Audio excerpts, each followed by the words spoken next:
Hi friends, welcome back to my channel. मैं हूं आपकी होस्ट प्रियम गर्ग और आप देख रहे हैं मेरा चैनल क्रिएशंस विद प्रियम गर्ग।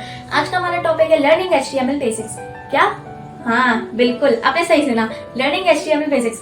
इसमें मैं आपको दूंगी इंट्रोडक्शन, एक्सप्लेनेशन, सिखाऊंगी आपको प्रोग्राम। तो अब अपनी वीडियो स्टार्ट करते हैं।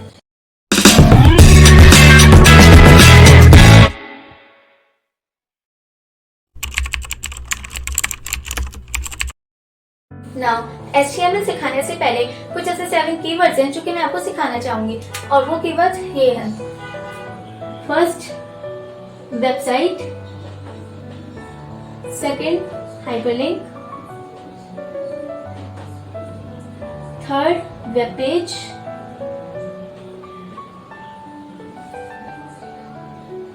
Fourth, hypertext.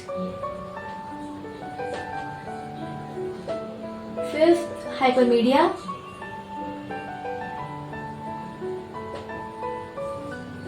Sixth, URL address. And seventh, web browser. I think in 7 keywords के नाम आपने पहले ही सुने होंगे. Now, to explain this to you, I would like to take an example of an app which is Google Chrome. अब इधर मैं Google Chrome की एक विंडो बना रही हूँ।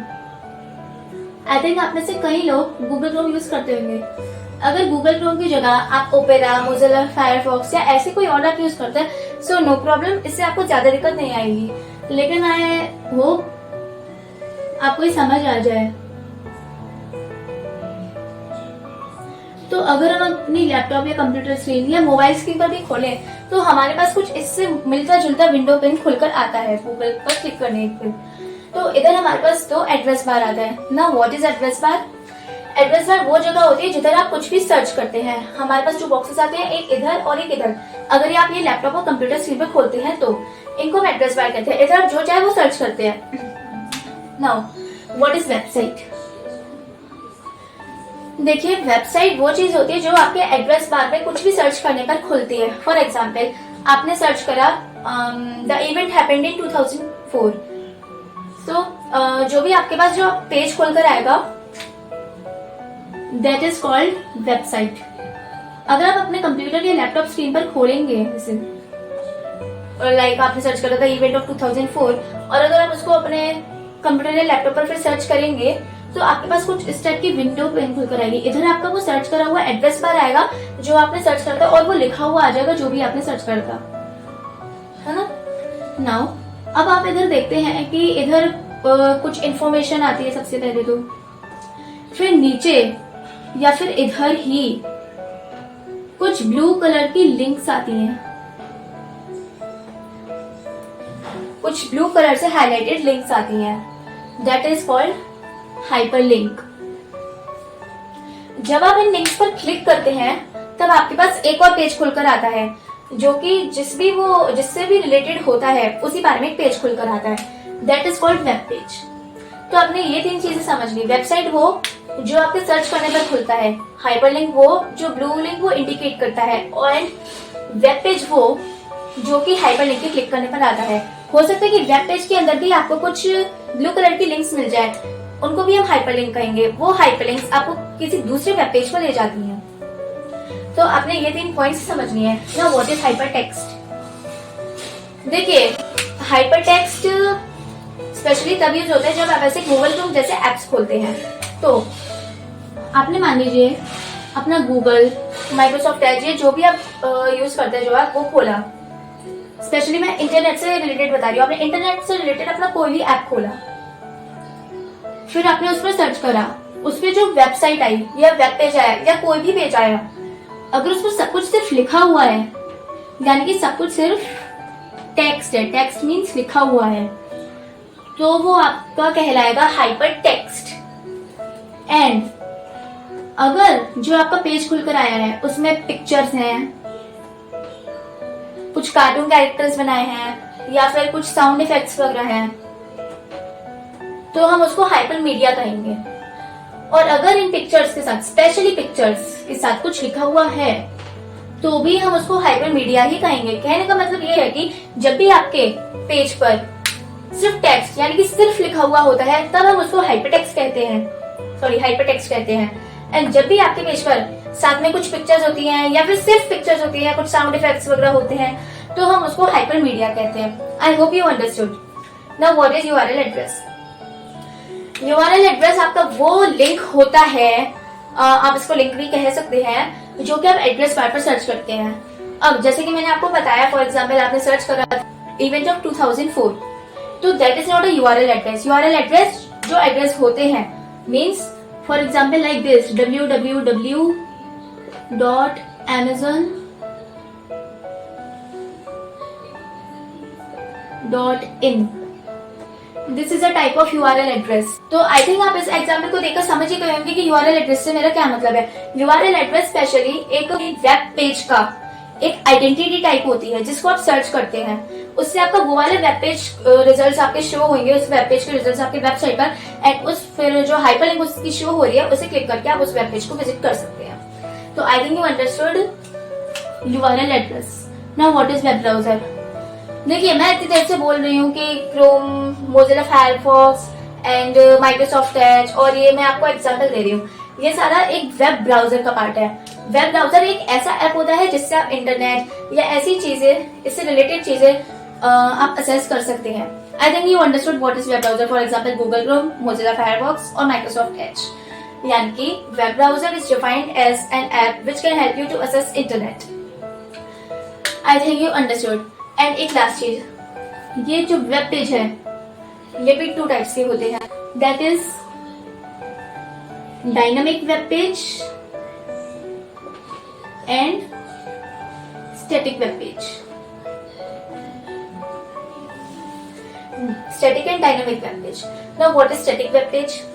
स्टैटिक वेब पेज का वो वेब पेज होता है, फॉर एग्जाम्पल आपने एक वेब पेज खोला, उसको विजिट करा, उसे बंद कर दिया, कुछ दिनों बाद आपने उसी इंफॉर्मेशन को देखने के लिए वो सेम वेब पेज खोला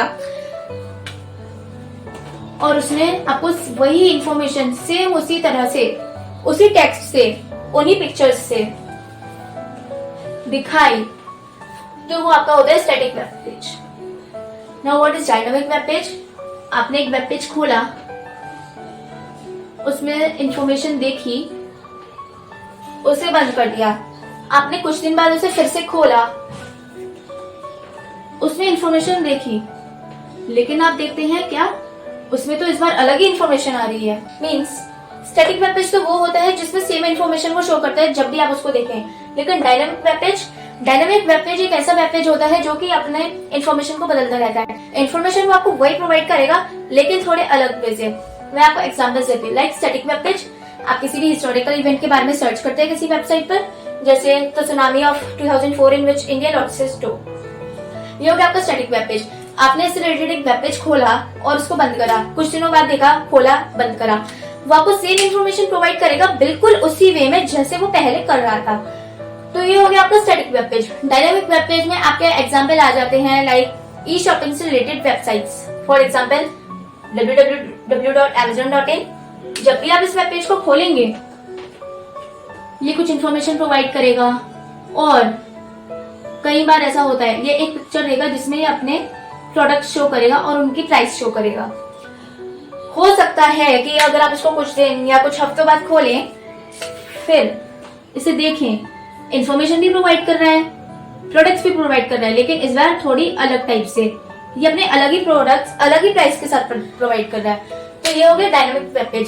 स्टैटिक वेब पेज में तो वही इन्फॉर्मेशन शो करी गई जैसी पहले थी, लेकिन डायनामिक वेब पेज इसमें भी वही इन्फॉर्मेशन शो करी गई जैसी पहले थी, लेकिन डिफरेंस क्या हुआ, स्टैटिक वेब पेज ने इन्फॉर्मेशन तो वही शो करी लेकिन ठीक उसी तरह से। डायनामिक वेब पेज ने इन्फॉर्मेशन शो करी कि हमारे ये वाले प्रोडक्ट्स हैं, लेकिन प्रोडक्ट्स ही अलग दिखाएं, मतलब अलग ही तरीके से इन्फॉर्मेशन शो करी। तो ये हो गया आपका डायनामिक वेब पेज। तो चलिए अब हम HTML सीखने की तरफ बढ़ते हैं। तो हम HTML की बेसिक प्रोग्रामिंग सीख रहे हैं, इसलिए मैं बहुत ही ज्यादा शुरू से मैं आपको बताना स्टार्ट करूंगी। तो देखिए, HTML के 3 मेन पार्ट्स होते हैं, वो होते हैं टैग्स, एलिमेंट्स एंड एट्रीब्यूट्स। इसका सबसे जरूरी पार्ट होता है टैग।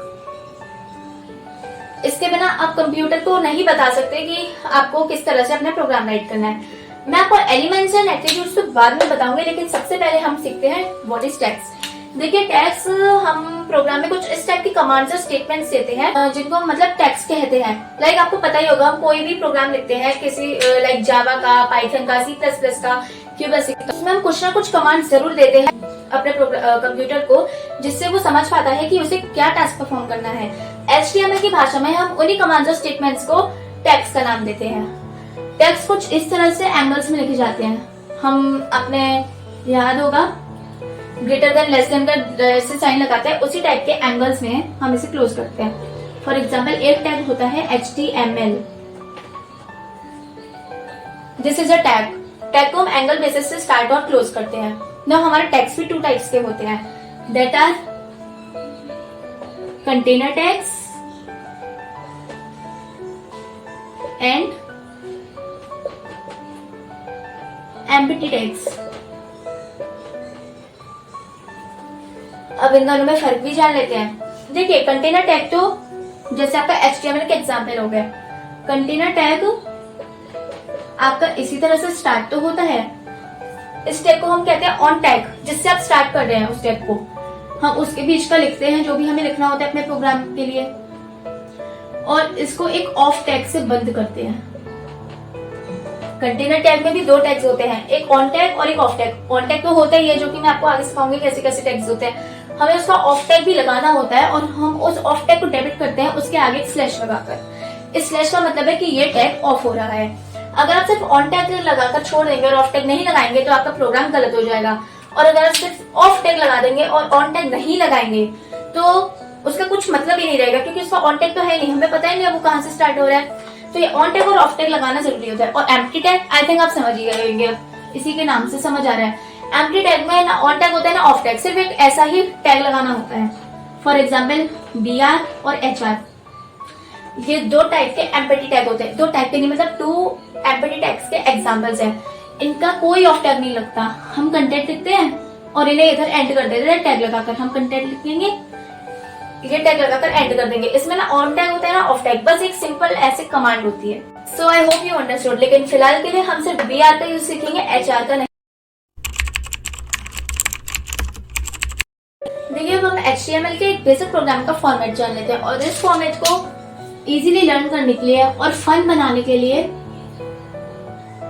हम एक ट्रिक का यूज करेंगे। आपका जो HTML प्रोग्राम है उसको एक घर मान लीजिए। इस घर में 4 मेंबर्स रहते हैं, एक छोटी सी फैमिली के तौर पर, जिसमें पापा, मम्मी और 2 छोटे भाई होते हैं। अब हमारे पापा होते हैं HTML टैग, जो कि सबसे पहले आते हैं। उसके बाद आता है बड़ा भाई, जो होता है हेड टैग। उसके बाद आता है इसका छोटा भाई, जो होता है टाइटल टैग। इसमें हम अपने प्रोग्राम का टाइटल लिख देते हैं। फॉर एग्जाम्पल मैंने टाइटल लिख दिया माय कंप्यूटर वर्क। फिर हम इस बड़े भाई और छोटे भाई को क्लोज कर देते हैं, because they are container tags. लेकिन सबसे पहले हम छोटे भाई को क्लोज करेंगे। इधर से एक स्लैश लगाना जरूरी है, नहीं तो हमें पता नहीं चलेगा कि ये क्लोजिंग टैग है। उसके बाद हम बड़े भाई को भी एक स्लैश लगाकर क्लोज कर देंगे।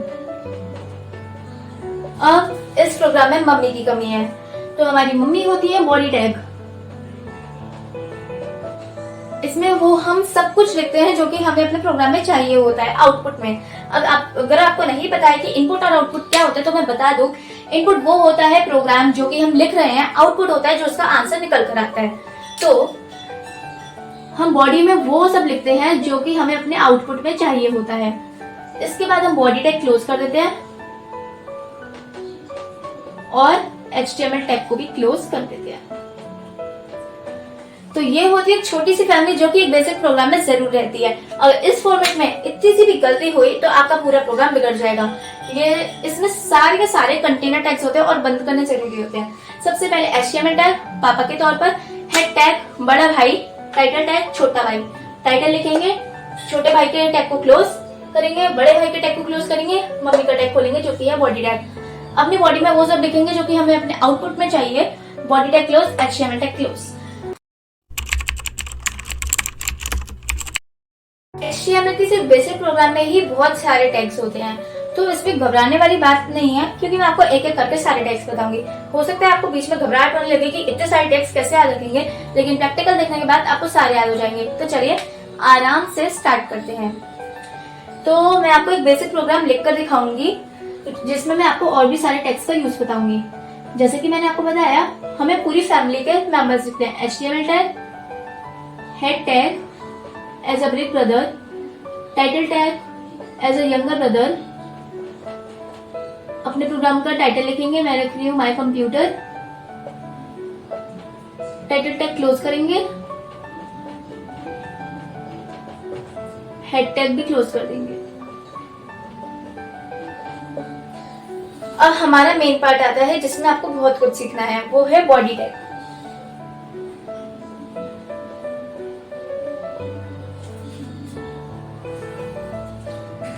देखिए, मैं चाहती हूँ कि जो मेरा आउटपुट आए उसका जो बैकग्राउंड कलर हो वो पिंक कलर का हो, तो उसके लिए हम एक एट्रीब्यूट यूज करते हैं। अभी एट्रीब्यूट क्या होता है वो मैं आपको बताऊंगी। हम कुछ इस तरह से लिखेंगे, body BG colour equals to, मैं अपने आउटपुट में जो भी बैकग्राउंड कलर चाहती हूँ उधर मैं उसका नाम लिखूंगी इनवर्टेड कॉमास में, जो कि है पिंक।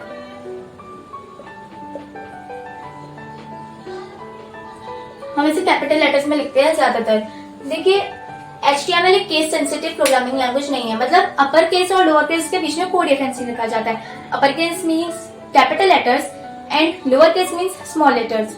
तो अगर मैं ये पिंक छोटे लेटर्स में लिख दूं, ये बीजी कलर बड़े लेटर्स में लिख दूं, हेड लोअर केस में लिख दूं, तो उससे कुछ फर्क नहीं पड़ेगा, आपका प्रोग्राम सही आएगा। लेकिन एक गुड प्रोग्रामर इसी फॉर्मेट के हिसाब से यूज करता है। ये बीजी कलर छोटे में लिखना है, ये सारा कैपिटल लेटर में लिखना है। तो अब आगे बढ़ते हैं। मैं चाहती हूँ कि जो मेरा बैकग्राउंड कलर है वो हो पिंक। मैंने बीजी कलर तो लिख दिया, लेकिन इसमें याद रखिएगा ये जो कलर की स्पेलिंग है ये यही वाली आई, COLOR। जैसे कि आई थिंक आप सभी जानते होंगे, हमारी कलर की भी दो स्पेलिंग चलती है, एक होती है ये COLOUR और एक होती है ये COLOR। लेकिन HTML प्रोग्राम में हम ये वाली स्पेलिंग करते हैं, सही करते हैं। ये वाली स्पेलिंग गलत मानी जाती है। अगर आप ये COLOUR वाली स्पेलिंग लिख देंगे तो आपका प्रोग्राम गलत हो जाएगा और आउटपुट ठीक से नहीं आएगा। HTML प्रोग्राम में आप कहीं भी कलर का एट्रीब्यूट यूज करें, हमेशा ये वाली स्पेलिंग COLOR ये वाली यूज करनी है। तो मैंने बीजी कलर कर दिया COLOR, जो कि होना चाहिए था मेरा पिंक। तो अब जो मेरा आउटपुट आएगा उसमें जो बैकग्राउंड कलर है वो आएगा पिंक। अब आप पूछेंगे कि एट्रीब्यूट क्या होता है ये तो बताओ। तो देखिए, इसमें जो मैंने लिखा है BG colour equals to pink, ये हो गया आपका attribute. Now what is element? इधर ये जो मैंने लिखा है माय कंप्यूटर, ये हो गया आपका एलिमेंट। अब आप पूछेंगे कि एलिमेंट और एट्रीब्यूट में फर्क क्या है। सबसे पहले तो ये जान लीजिए कि एलिमेंट और एट्रीब्यूट यही चीजें होती हैं जो कि एक टैग में लिखी जाती हैं, लेकिन एलिमेंट जो होता है वो दो टैग्स के बीच में लिखा जाता है और एट्रीब्यूट जो होता है ये एक ही टैग में लिखा जाता है, जिसको हम एंगल ब्रेस से क्लोज कर देते हैं। जो एलिमेंट होता है वो चीज होती है जो हम अपने आउटपुट में चाहते हैं कि ये लिखा है, और जो एट्रीब्यूट होता है वो प्रोग्राम को ये बताता है कि कैसे लिखना है। Means the main difference between element and attribute is कि एलिमेंट तो ये बताता है प्रोग्राम को कि ये लिखना है, और एट्रीब्यूट ये बताता है प्रोग्राम को ऐसे लिखना है। ये तो मेरा है कि माय कंप्यूटर टाइटल में लिखा आएगा, और ये मेरा है कि बीजी कलर कैसे लिखा आएगा। मेरा आउटपुट इस तरह से आएगा पिंक कलर में। दूसरी बात, ये एक ही टैग में आता है एट्रीब्यूट, और ये जो एलिमेंट होता है ये टू टैग्स के बीच में आता है। So I hope you understood the difference between elements and attribute. अब एक और चीज, मैं जो चाहती हूँ कि मेरा जो भी लिखा आए आउटपुट में वो सारा व्हाइट कलर का हो, तो हम इसके लिए इसमें एक और एट्रीब्यूट ऐड कर सकते हैं जिसको हम कहते हैं टेक्स्ट। अगर मैं चाहती हूँ कि मेरा जो भी लिखा है वो व्हाइट कलर में लिखा है, तो मैं इस तरह से लिखती हूँ, text equals to inverted commas लगाना जरूरी है, इक्वल्स टू इन्वर्टेड कॉमर्स में मैं लिख दूंगी व्हाइट और इसे क्लोज कर दूंगी। तो मेरे दो एट्रीब्यूट हो गए। ये बीजी कलर वाला एट्रीब्यूट बताता है कि हमारे आउटपुट का बैकग्राउंड कलर कैसा आना चाहिए, और टेक्स्ट वाला एट्रीब्यूट हमें बताता है कि जो हमें लिखा है वो कौन से कलर में आना चाहिए। तो अब मैं चाहती हूँ कि जो मेरा आउटपुट है उसमें हेडिंग आए, तो हेडिंग के लिए हम एक और टैग यूज करते हैं जिसको हम कहते हैं H1, H2, H3, H4, H5, H6। Confuse हो गए ना? तो देखिए ये डिफरेंट टैग्स होते हैं इनका, लेकिन काम एक ही होता है। मैं आपको समझाती हूँ। ये सारे ही कंटेनर टैग्स होते हैं, H1, H2, H3, H4, H5 and H6। Headings के लिए 6 टैग्स हैं जो कि हम यूज कर सकते हैं and they all are container tags. Now अब ये सारे अलग अलग क्यों हैं? देखिए ये आपकी हेडिंग के साइज पर डिपेंड करता है। अगर आप H1 यूज करते हैं तो आपका हेडिंग का साइज बहुत बड़ा है। अगर आप H2 यूज करते हैं तो आपका हेडिंग का साइज उससे छोटा है। H3 यूज करेंगे और छोटा, H4 के लिए और छोटा, H5 के लिए और ज्यादा छोटा और H6 के लिए सबसे छोटा हेडिंग साइज आएगा। तो वो आपके साइज पर डिपेंड करता है कौन सा साइज चाहते हैं और उसके हिसाब से हम ये टैग्स लगाते हैं। H6 के आगे और कोई टैग यूज नहीं करा जाता, बस ये 1 to 6 का ये साइज रेंज होता है। अब मैं चाहती हूँ कि मेरा हेडिंग का साइज मीडियम हो तो मैं H3 टैग यूज कर सकती हूँ, H3, और मैंने heading they the my family. और ये जैसे कि मैंने बताया था कंटेनर टैग होता है तो हम इसे क्लोज करेंगे एक स्लैश लगाकर। अब ये जो मेरी हेडिंग है ये व्हाइट कलर में आएगी, लेकिन कुछ इस तरह से। मेरा जो आउटपुट है उसकी वो तो पिंक कलर का आएगा उसका बैकग्राउंड, और ये हेडिंग बन जाएगी साइड हेडिंग इस तरह से, क्योंकि मैंने तो इसको कोई कमांड दी नहीं है कि इसको सेंटर में लगाओ। ये तो हेडिंग होती है, आपको साइड हेडिंग भी हो सकती है। तो अगर मैं चाहती हूँ कि मेरी हेडिंग इसकी तरह छोड़कर इस तरह से आए बीच में, तो उसके लिए हम एक और टैग यूज करते हैं and that is centre tag.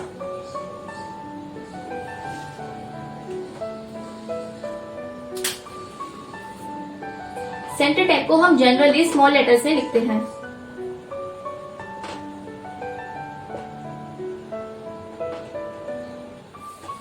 अब हम ये सेंटर टैग भी कंटेनर टैग होता है तो इसे क्लोज करना नेसेसरी है।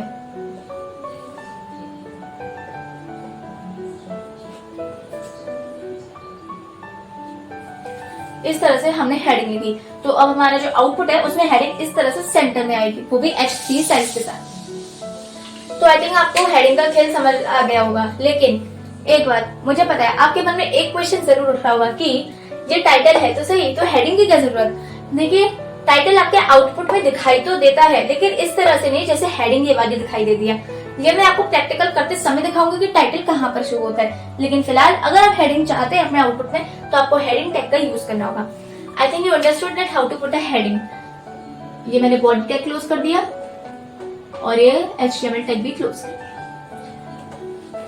तो अभी मैंने आपको हेडिंग टैग का यूज बता दिया कि हेडिंग वगैरह कैसे देनी है। अब मैं आगे आपको बताती हूँ। अब हम सीखेंगे पैराग्राफ टैग का यूज। आई थिंक आपको नाम से ये समझ आ रहा होगा कि पैराग्राफ टैग है क्या चीज। तो देखिए पैराग्राफ टैग हम तब यूज करते हैं जब भी हमें कोई पैराग्राफ अपने आउटपुट में लिखना होता है, और ये भी एक कंटेनर टैग होता है।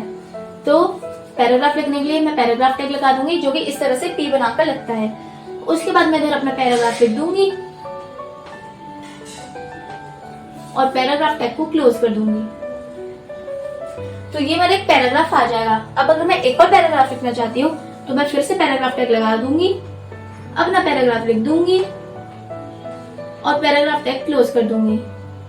एंड में मैं बॉडी टैग को एंड HTML टैग को भी क्लोज कर दूंगी।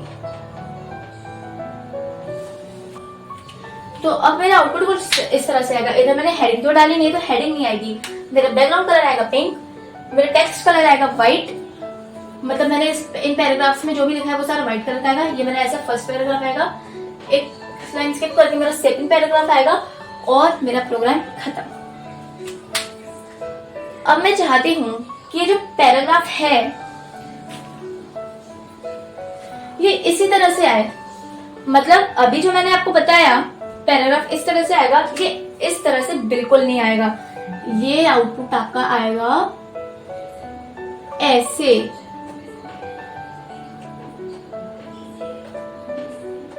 भले ही आपने इधर ऐसे लाइन स्किप करके लिखा है, लेकिन ये आपका पूरी लाइंस लेकर आएगा। लेकिन मैं तो चाहती हूं कि ये ऐसे नहीं आए पैराग्राफ में।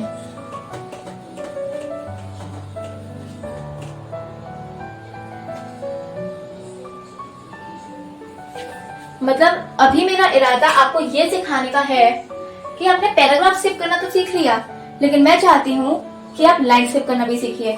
तो कैसे सीखेंगे? इधर मैंने पैराग्राफ टैग ओपन करा और लिख दिया my family consist of 4 members.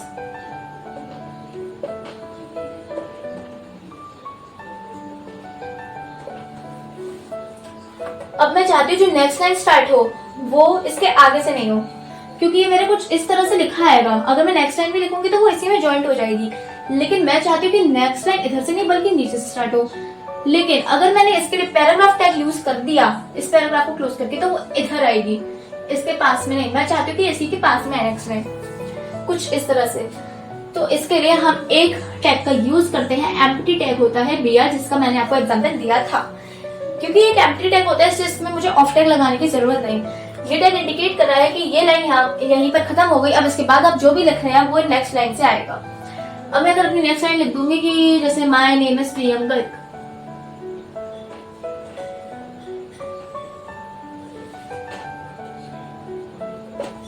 और उसके बाद मैं बॉडी और HTML टेक्स्ट को क्लोज कर दूंगी।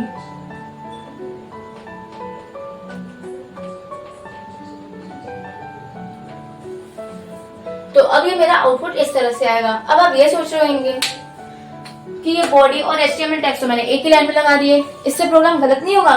तो जी नहीं, इससे प्रोग्राम गलत नहीं होगा। देखिए, अगर मैं सब कुछ भी एक ही लाइन में लिख दूं तो मेरा कुछ भी इसमें गलत नहीं होगा।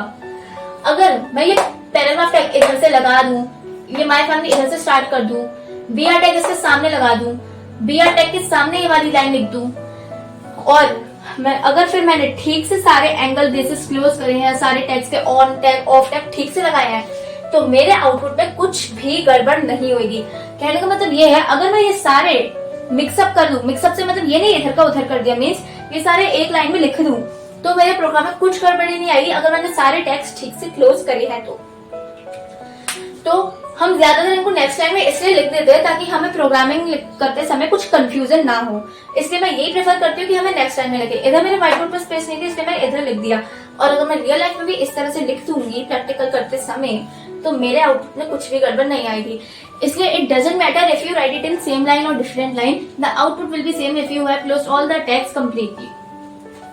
अब आगे बढ़ते हैं। देखिए, मैंने पैराग्राफ लिख दिया, मैंने BR टैग लगा दिया, जो करना था कर दिया, लेकिन जो मेरा लिखा हुआ आ रहा था वो इस तरह से आ रहा था।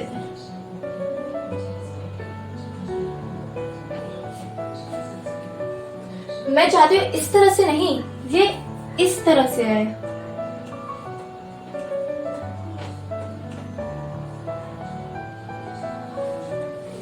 आई थिंक आप समझ रहे हैं कि मैं क्या कहने की कोशिश कर रही हूँ। मैं चाहती हूँ अलाइनमेंट चेंज करना। Now what is alignment? यानी कि हम इसमें अलाइन कैसे करें। आई थिंक आपको पता होगा कि अलाइन किसे कहते हैं। अगर आपको नहीं पता है तो मैं आपको बता दूं। देखिए, इस तरह से अगर मैं अलाइन करने का स्टेटमेंट कंप्यूटर को नहीं देती हूँ, तो जो मेरा आउटपुट है वो लेफ्ट अलाइन रहेगा। इसको हम कहते हैं लेफ्ट अलाइन, मीन्स एक तरफ से सारी लाइन सीधी आएंगी अरेंज, और एक तरफ से थोड़ी गड़बड़ आ जाएंगी। इसी का ठीक उल्टा होता है राइट अलाइन।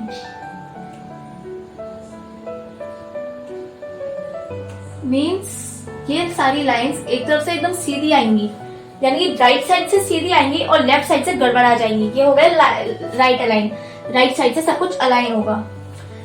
एक होता है सेंटर अलाइन, इसमें आप जो भी लिखेंगे वो सारा सेंटर में आ जाएगा आउटपुट में। और एक होता है जस्टिफाई, इसमें आपका कहीं से टेढ़ा, कहीं से उल्टा, कहीं से सीधा, कैसा भी आ सकता है, मतलब कहीं से भी अलाइनमेंट नहीं है।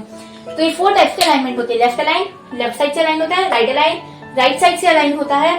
सेंटर, पूरे सेंटर में कर देगा। और जस्टिफाई, गड़बड़ आ जाएगा।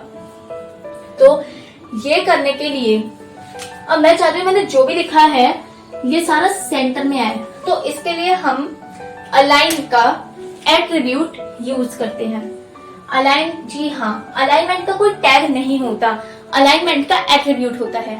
तो इस तरह से लिखेंगे P अलाइन, क्योंकि इस P का मतलब है कि जो पैराग्राफ में लिख रही हूँ उसमें ये अलाइनमेंट हो। तो अलाइन इक्वल्स टू, मैं जो भी अलाइन करना चाहती हूँ उसको इन्वर्टेड कॉमास में लिख दूंगी। मैं चाहती हूँ कि अलाइन सेंटर होकर आए, तो सेंटर लिख दूंगी, अपना लिखूंगी कंटेंट, पैराग्राफ टैग क्लोज करूंगी, बॉडी टैग क्लोज करूंगी और HTML टैग क्लोज करूंगी। तो अगर आउटपुट में ये जो मैंने जो भी लिखा है इस पैराग्राफ में वो सारा सेंटर अलाइन होकर आएगा। अब एक जरूरी की पॉइंट समझ लेते हैं। देखिए, जरूरी नहीं है हर टाइम जब भी आप बॉडी स्टार्ट कर रहे हैं तब आप पैराग्राफ टैग लगाएं, क्योंकि कंप्यूटर को तो पता नहीं है ना कि ये पैराग्राफ है, फ्रेज है, क्या चीज है। उसे तो बस ये पता है कि हमें लिखना है, जो भी लिखा है लिखना है। अब मैं उसको पैराग्राफ टैग के बिना लिखूं या पैराग्राफ टैग के साथ, उससे कुछ फर्क नहीं पड़ेगा। हालांकि पैराग्राफ टैग हम ज्यादातर तब लगाते हैं जब हमें और भी पैराग्राफ्स लिखने होते हैं, तो उससे पता चलता है कि हमारा ये वाला पैराग्राफ अलग है और ये वाला पैराग्राफ अलग है। लेकिन मैं चाहूँ तो ऐसा भी कर सकती हूँ, मैंने अपना फर्स्ट पैराग्राफ लिखा, बस हो गया। अब मैं अपना सेकंड पैराग्राफ लिखना चाहती हूँ, इधर तो मैंने पैराग्राफ टैग लगाया ही नहीं है, तो मेरा जरूरी है कि मैं सेकंड बार पैराग्राफ टैग लगाऊं। तो इससे पता चल रहा है कि ये दोनों पैराग्राफ्स अलग है। अब मैं चाहूँ तो थर्ड वाले पैराग्राफ में नहीं लगाऊं तो भी कोई प्रॉब्लम नहीं है, लेकिन अगर मैं फोर्थ पैराग्राफ अलग लिखना चाहती हूँ तो मुझे फोर्थ के लिए पैराग्राफ टैग लगाना होगा, क्योंकि मैंने थर्ड वाले में पैराग्राफ टैग नहीं लगाया है। तो अगर अब मैं फोर्थ वाला लिखूंगी तो उसमें मिक्सअप हो जाएगा और कंप्यूटर को पता नहीं चलेगा कि ये दोनों पैराग्राफ्स अलग हैं। इसलिए पैराग्राफ टैग का यूज आप समझ ही गए होंगे ठीक से। चलिए, मैंने बॉडी कलर कर दिया पिंक और ये मैंने टेक्स्ट कलर कर दिया व्हाइट, और अब मैं एक लाइन लिखती हूँ, my name is Priyam Garg. My name is ठीक है, लेकिन इधर मैंने टेक्स्ट कलर दिया है व्हाइट, तो ये पूरा व्हाइट कलर में आ रहा है। लेकिन मैं चाहती हूँ जो मेरा नाम है वो व्हाइट कलर में ना आए, मैं चाहती हूँ कि वो हाईलाइट हो, इसलिए वो रेड कलर में आए। तो इसके लिए हम एक और टैग का यूज करते हैं and that is font tag. Font tag हमारे लिखावट को स्टाइल देने के लिए यूज होता है। फॉन्ट टैग में हम एट्रीब्यूट्स यूज करते हैं हमारी लिखावट को स्टाइल देने के लिए। फॉन्ट टैग में हम 3 चीजें चेंज कर सकते हैं, दैट इज आवर फॉन्ट, यानी कि वो कौन सी हैंडराइटिंग में लिखा हुआ है, और साइज की कौन से साइज में लिखा हुआ है, एंड कलर कौन से कलर में लिखा हुआ है। तो मैं तो फॉन्ट चेंज कर सकती हूँ, साइज चेंज कर सकती हूँ और कलर चेंज कर सकती हूँ, लेकिन साइज मैं सिर्फ 1 to 7 तक ही चेंज कर सकती हूँ, इससे ज्यादा नहीं। नॉर्मली अगर हम फॉन्ट में साइज एट्रीब्यूट यूज नहीं करते तो बाय डिफॉल्ट हमारा साइज आता है 3, लेकिन मैं चाहती हूँ ताकि मेरा नाम हाईलाइट हो तो वो साइज 5 में आए, इसका जो हैंडराइटिंग है वो पायरस हो जाए और जो इसका कलर है वो रेड हो जाए। तो इसके लिए हम एट्रीब्यूट्स का यूज करते हैं। सबसे पहले हम बात करते हैं हैंडराइटिंग की। मैं चाहती हूँ पपायरस आए, तो इसके लिए हम एट्रीब्यूट करते हैं फॉन्ट फेस इक्वल्स टू, वही इन्वर्टेड कॉमास में हैंडराइटिंग का नाम लिख दीजिए। मैं चाहती हूँ पपायरस, तो इधर मैंने लिख दिया इन्वर्टेड कॉमास क्लोज। नेक्स्ट मैं चेंज करना चाहती हूँ इसका साइज, तो साइज इक्वल्स टू, फिर इन्वर्टेड कॉमास में मैं चाहती हूँ कि 5 साइज हो तो 5, एंड लास्ट में कलर, मैं चाहती हूँ कि कलर रेड हो तो वही इन्वर्टेड कॉमास में रेड, और ये हो गया। अब मैं इधर अपना नाम लिखती हूँ, माई नेम इज प्रियम गर्ग। और क्योंकि ये फॉन्ट जो है ये भी एक कंटेनर टैग होता है तो इसे भी यूज करना जरूरी होता है। तो अब इधर बॉडी टैग और HTML क्लोज करने के बाद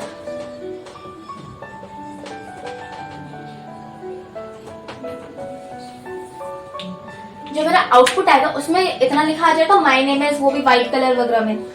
लेकिन आगे का जो आएगा उसमें साइज बड़ा हो जाएगा, फॉन्ट चेंज हो जाएगा, कलर भी चेंज हो जाएगा, और उसमें मैंने अपना नाम लिखा है प्रियम गर्ग। तो ये सारा कुछ इस तरह से आएगा। अब अगर मैं बॉडी टैग और HTML टैग क्लोज नहीं करती हूँ और इसके आगे भी एक और लाइन लिख देती हूँ कि आई एम 11 years old,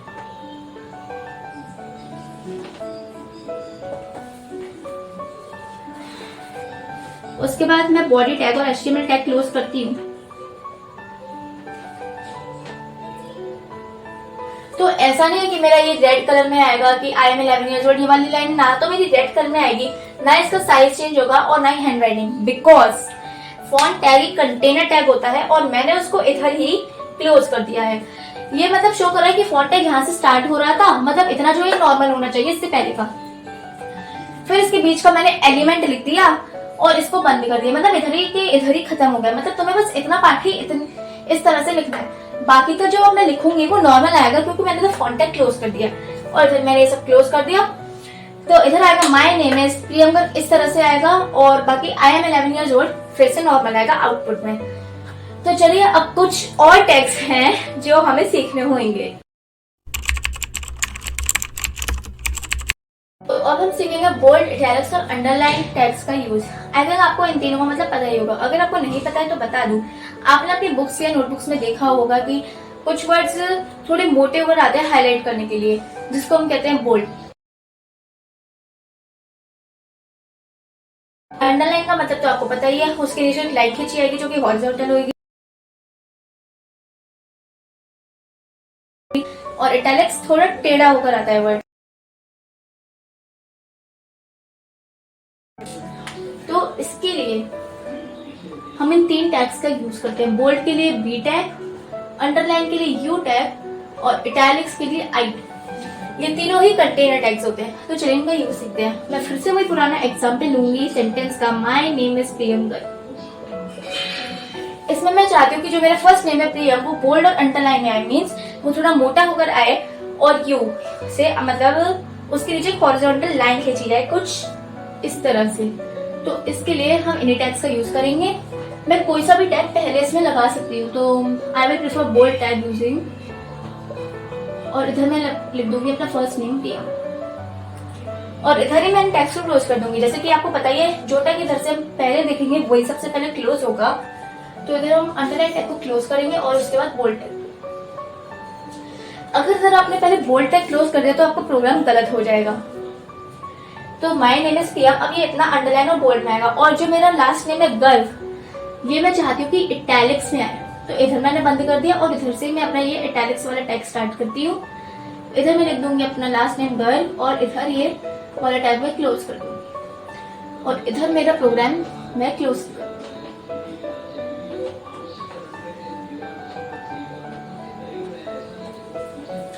तो माय नेम इज, अब ये प्रियम मेरा बोल्ड और अंडरलाइन आएगा और इधर गर्ल मेरा इटैलिक्स में आएगा। इस तरह से मेरा आउटपुट आएगा। तो आई थिंक आप समझ गए बोल्ड, इटैलिक्स और अंडरलाइन का यूज। अब बस लास्ट के 2 टैग्स हैं जिनका हम यूज सीखेंगे। आई थिंक आपको सुपरस्क्रिप्ट और सबस्क्रिप्ट का मतलब भी पता ही होगा, और अगर नहीं पता है तो जान लीजिए। Superscript text becomes above the normal line and subscript text becomes below the normal line. Means इस तरह से हम मैथ्स में अक्सर सुपरस्क्रिप्ट का यूज करते हैं, जैसे a square plus b square. हम इस तरह से जब लिखते हैं तो ये जो स्क्वायर, हम ये जो 2 लिख रहे हैं ये सुपरस्क्रिप्ट में ऊपर लिख रहे हैं, तो हम इसको कहते हैं सुपरस्क्रिप्ट। सबस्क्रिप्ट इसका ठीक उल्टा, लाइक हम केमिस्ट्री के फॉर्मूला लिखते हैं, जैसे C6H12O6। इधर ये जो नंबर्स है 6, 12, 6 ये नीचे आ रहे हैं, तो इन्हें हम सबस्क्रिप्ट कहते हैं। इससे आप ऐसे याद रख सकते हैं। सुपरस्क्रिप्ट, आई थिंक आप सबने सुपरमैन का नाम सुना ही होगा। सुपरमैन ऊपर होता है तो सुपरस्क्रिप्ट ऊपर होता है, उसका ठीक उल्टा सबस्क्रिप्ट नीचे होता है। नाउ अब जैसे कि मैं लिखना चाहती हूँ वाली लाइन, तो इसके लिए हम कुछ इस तरह से लिखेंगे a। अब ये स्क्वायर जो है ये ऊपर है, तो सब टैग हम यूज करते हैं SUP, सुपर में SUP हम लगा लेते हैं, और इधर जो भी मेरे को सुपरस्क्रिप्ट में लिखना है इधर मैं वो लिखूंगी सुपरस्क्रिप्ट। ये कंटेनर टैग होता है तो इसे क्लोज करेंगे। तो अभी जो मेरा 2 है इन दोनों के बीच में लिखा है ये सुपरस्क्रिप्ट में आएगा। अब इधर प्लस b, इसका भी 2 सुपरस्क्रिप्ट में लेना है तो सेम करेंगे। देन प्लस c, इसका भी मुझे 2 सुपरस्क्रिप्ट में लिखना है, सेम वी विल डू।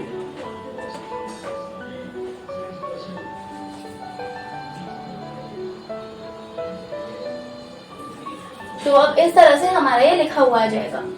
और अब मैं एक और लाइन सुपरस्क्रिप्ट में लिखना चाहती हूँ जो कि है इस तरह से a प्लस b, और इधर स्क्वायर। तो इसको कैसे लिखेंगे, ये बहुत ईजी है, बस a प्लस बी हम लिखेंगे इस तरह से और इधर फिर से उसी टैग का यूज करेंगे।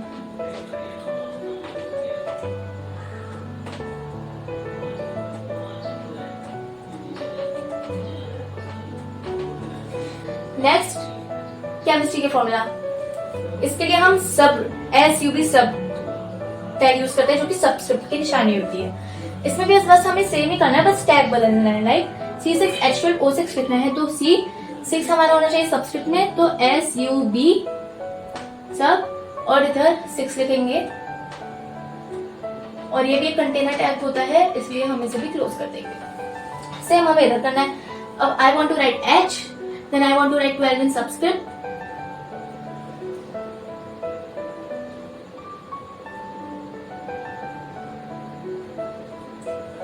Then I want to write O, then I want to write 6 in subscript.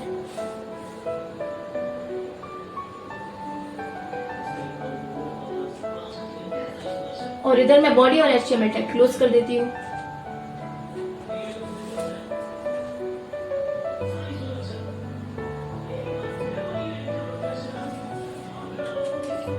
तो कुछ इस तरह से हमारा पूरा प्रोग्राम कंप्लीटेड होगा।